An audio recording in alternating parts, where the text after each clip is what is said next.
تحياتي لكم، مرحبا بكم. السلام عليكم ورحمة الله وبركاته. اليوم غادي يكون الرد ديالنا على المدعو مصطفى بونيف اللي كتر من الهضرة بخصوص أنه ساند الهتافات العنصرية للجماهير الجزائرية ضد المغرب، وكذلك ساند التصريح ديال الحفيد ديال نيلسون مانديلا واللي كان فيه معاداة للوحدة الترابية للمملكة المغربية. فبعد فضيحة جديدة تنضاف إلى سلسلة من الفضائح المدوية التي تفجرت بالجزائر منذ انطلاق بطولة إفريقيا للاعبين المحليين في الشان، وذلك بعد ترويج لحوم قطط على أنها لأرانب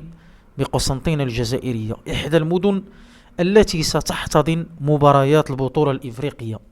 والتي تم تجهيز فنادقها لإيواء مشجعي الفرق المشاركة. وفي ذات السياق حذرت سلطات الدائرة الإدارية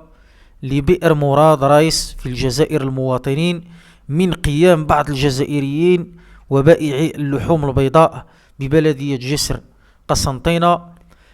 ببيع لحوم قطط على أساس أنها لحوم أرانب. الدائرة ذاتها طلبت من المواطنين التأكد من وجود رأس وذيل الأرانب ملتصقا بالذبيحة عند اقتناء هذه اللحوم. من جانبه قال المسؤول بمنظمة حماية المستهلك مصطفى زبدي في منشور عبر صفحته على موقع فيسبوك للتواصل الاجتماعي إنه تم تقديم تعليمات للجزائريين وليس على مستوى جسر قسنطينة فقط بترك رأس وأقدام الأرانب في الذبيحة المعروضة. بلدية جسر قسنطينة وبعد الضجة التي أثارها موضوع لحوم القطط عادت مساء الأحد لتصدر بيانا توضيحيا تكذب فيه بيانها الأول، فبعدما أكدت قيام بعض الجزارين وبائع اللحوم البيضاء ببلدية جسر قسنطينة ببيع لحوم القطط على أساس أنها لحوم أرانب، حيث قالت في بيانها التوضيحي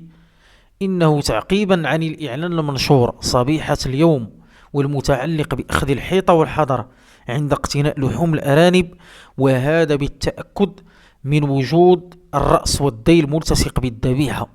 نعلم مواطناتنا ومواطنينا الكرام أن مكتب الصحة والنظافة البلدي اتخذ هذه المبادرة من باب جلب الانتباه والتحسيس والوقاية لا غير. البلدية أضافت أن بيانهم الأول كان من منطلق تلقيهم منشورات تحذيرية من مديرية التجارة بخصوص هذا الموضوع ومواضيع أخرى ذات صلة، حيث أشارت إلى أنه لم يتم تسجيل أي حالة على مستوى تجار إقليم بلدية جسر قسنطينة. سي مصطفى بونيف أو الإعلامي اللي يعني في الجزائر، فالفضائح ديالكم راها منتشرة يعني في